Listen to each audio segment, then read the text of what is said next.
My name is Sophie Miller, and I grew up in Manchester in a life that once felt simple because I didn't know how to name what was slowly breaking me. I never planned to fall in love with my best friend. It didn't happen all at once, and it didn't feel romantic at first. It felt safe, and that's what made it dangerous. I met Hannah when we were teenagers. We became inseparable in the way only young girls can be, sharing secrets, laughing at nothing, dreaming about futures that felt far away and harmless. She knew everything about me, or at least she knew everything I allowed myself to say out loud. With her, I felt seen without being judged. And for a long time, I thought that was all it was. But something shifted quietly. I started noticing the small things first. The way my mood depended on her presence. The way my chest tightened when she didn't answer my messages right away. The way I memorized the sound of her laugh without meaning to. When she hugged me, I held on for a second too long and told myself it was normal. Best friends do that, right? I didn't want to question it. Questioning it meant risking everything. So I told myself I was imagining things. I told myself I was confused. I told myself that loving her the way I did was just part of being close. But denial doesn't erase feelings. It just teaches them how to hide. We grew older together. Life changed, but our friendship stayed the same. Late night talks, long walks through the city, endless conversations about love and heartbreak. She told me about the people she liked. I listened. I smiled. I gave advice. And every time she spoke about someone else, something inside me cracked just a little more. The worst part wasn't jealousy. It was pretending I didn't feel it. I became very good at hiding. I learned how to swallow my reactions, how to laugh when I wanted to cry, how to support her through relationships that reminded me over and over again that I wasn't the person she would ever choose. I told myself that being close to her, even like this, was better than losing her completely. At night, alone in my room, I replayed our conversations in my head, wondering if she ever noticed the way my voice softened when I said her name. I wondered if she could feel the tension I felt when we sat too close on the sofa. I wondered if she ever suspected the truth I was so afraid to admit. I didn't just love her. I was living inside that love. And living inside it meant constant fear. Fear of slipping up. Fear of saying too much. Fear of letting something show on my face that I wouldn't be able to take back. Every moment with her felt precious and terrifying at the same time. She was my safe place and my deepest wound. Sometimes she would joke about us being basically married, and my heart would race while I laughed along like it meant nothing. Other times, she would talk about her future marriage, children, a life that didn't include me, and I would nod, pretending I wasn't quietly disappearing inside. I never told anyone how much it hurt. Not because I didn't want help, but because saying it out loud would make it real. And once it was real, I would have to face the possibility that I could lose her forever. So I stayed silent. I convinced myself that loving her quietly was the most selfless thing I could do. That protecting our friendship mattered more than my feelings.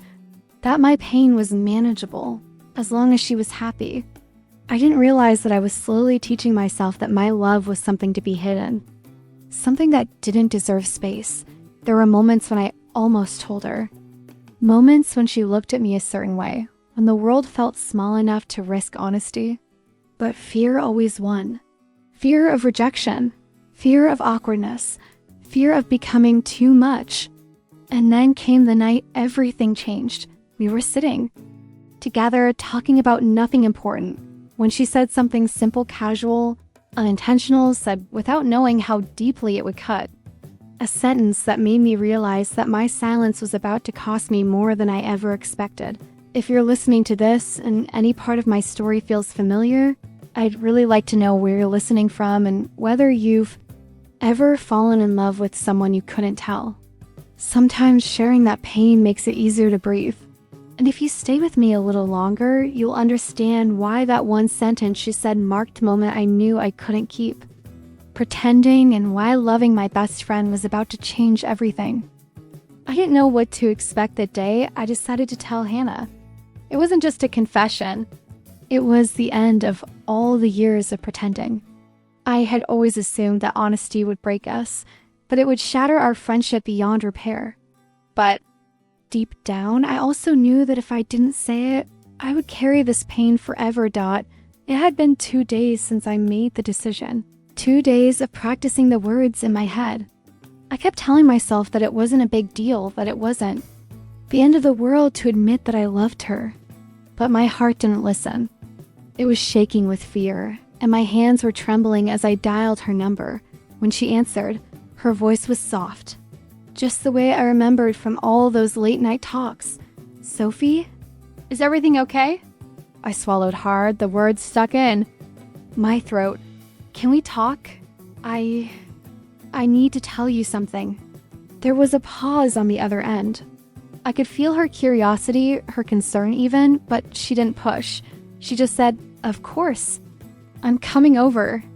I didn't know if I was ready for this, but there was no turning back now. A few hours later, she was standing in front of me. Hannah had always been beautiful, but there was something about her today that made my breath catch. Her hair was loose, slightly tousled from the wind, and she wore a simple white t-shirt and a denim jacket, just like every other day. But today, I saw her differently. Today, she wasn't just my best friend. She was everything I had ever wanted. She smiled softly at me, as if sensing that something was off, but waiting patiently for me to speak. "Hannah, My voice faltered, and I had to stop myself from crying. The words were so close that my heart was still afraid of what would come after. But then I looked into her eyes, and I realized that I had spent my entire life hiding from her when, all this time, she'd been the one person I could trust most. "I love you." It wasn't as dramatic as I had imagined it. No grand speeches, no tears. Just the simple truth that had been sitting inside me for so long.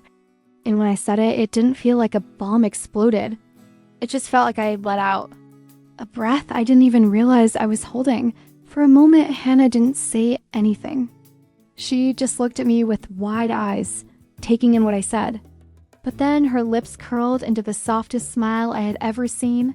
"I know." Her voice was warm, almost amused. "I think I've always known." My heart skipped a beat. My mind couldn't process what she had just said. Did she mean it? Did she feel the same way? She stepped closer, and I could feel her warmth. She placed her hand gently on mine. Her fingers were soft, and the touch was reassuring. "Sophie," she whispered, "I've loved you too. I've just been too scared to admit it." I could hardly believe it. All this time, all this fear, all this hiding. And she felt the same way. The person I had been afraid to lose was the one person who was, in every way, right here with me. And then, in that moment, something shifted. Everything seemed brighter, easier. The years of pretending melted away, and I saw her for the first time. Not as a best friend, not as someone I was afraid of losing, but as someone who had loved me all along. We didn't need to say much more after that. The silence between us wasn't awkward. It was full of everything we had been holding back. There were no more secrets, no more fears, just a quiet understanding. I wanted to kiss her then. I wanted to let her know how much this meant, but I didn't rush it. I let the moment linger because for the first time, I felt like I could finally breathe. The following weeks were like a dream. We started to explore what it meant to be together. It wasn't all perfect. There were awkward moments, and we had to work through the adjustments, but everything felt worth it. The little things like holding hands or sharing a glance became the most precious moments of my day. And one afternoon, about a month later, as we walked down the street together, I asked her a question I'd been dying to know. "Hannah, why didn't you tell me sooner?" She smiled, squeezing my hand. "I was waiting for you to say it first. I knew I wasn't the only one hiding." I laughed softly, knowing how true that was. It had always been me who was afraid to speak up. It had always been me who hid the truth from myself. Now, every time I look at Hannah, I see the love that has always been there. It's not perfect, but it's ours. It's real. And it's exactly what I was always meant to have. If you've ever been in a place where you were afraid to love the person closest to you, or if you've ever held something in for so long that you thought it might break you, I want you to know that it's never too late to be honest with yourself and the people you love. Maybe you're still waiting for that moment when everything falls into place. Trust me, it'll come, because true love is worth the wait. And the best part is that when you stop hiding, it feels like you're finally coming home.